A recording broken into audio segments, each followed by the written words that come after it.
আমি মনে করি যে কোনো একটি রাজনৈতিক দল যখন নির্বাচনের প্রতিযোগিতায় আসে প্রত্যেকটি দলের একটি নির্বাচনী ম্যানিফেস্টো থাকে।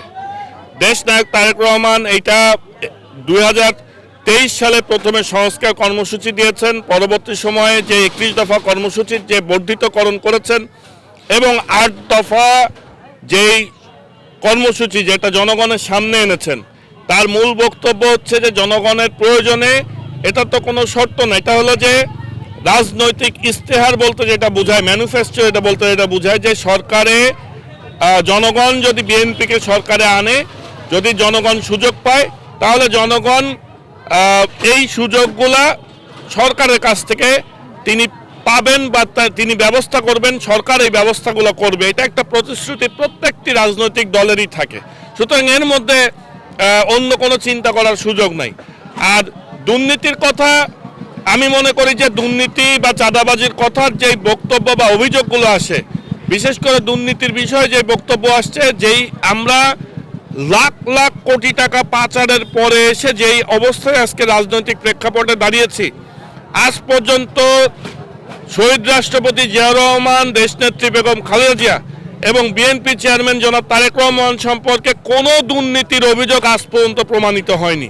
সুতরাং এইটি একটি রাজনৈতিক কৌশল হিসাবেই আমি সামনে দেখি যে নির্বাচনের সময় বিএনপিকে দুর্নীতিবাজ বা সামনে দুর্নীতি করবে এই কথা বলে আগে থেকে যারা কথা বলছেন, এটা রাজনৈতিক কৌশল ছাড়া আর কিছু না।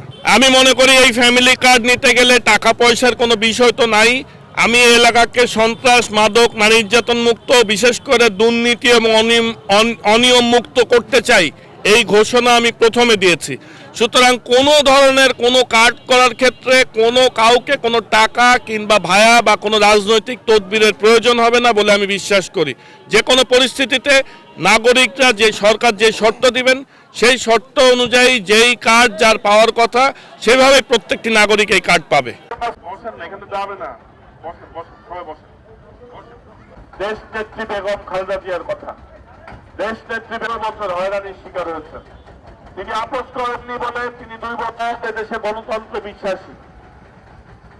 এদেশে যত কথা বলি না কেন, মুক্তিযুদ্ধ যদি না হোক, আজকে যে কথা আসছে আমরা মুক্তিযুদ্ধের পক্ষে, এই দেশের জন্য, এই এলাকার জন্য, এলাকার উন্নয়নের জন্য যারা কাজ, সন্ত্রাস, নারী নির্যাতন, অনিয়ম, দুর্নীতি কাজ করতে পারি। আমাদের একটা কথা মনে রাখতে হবে, আপনারা বাদ বিচার করে ভেবে চিনতে যখন কথা বলছি, আমি এই এলাকার সন্তান হিসেবে হওয়ার সম্ভাবনা আছে।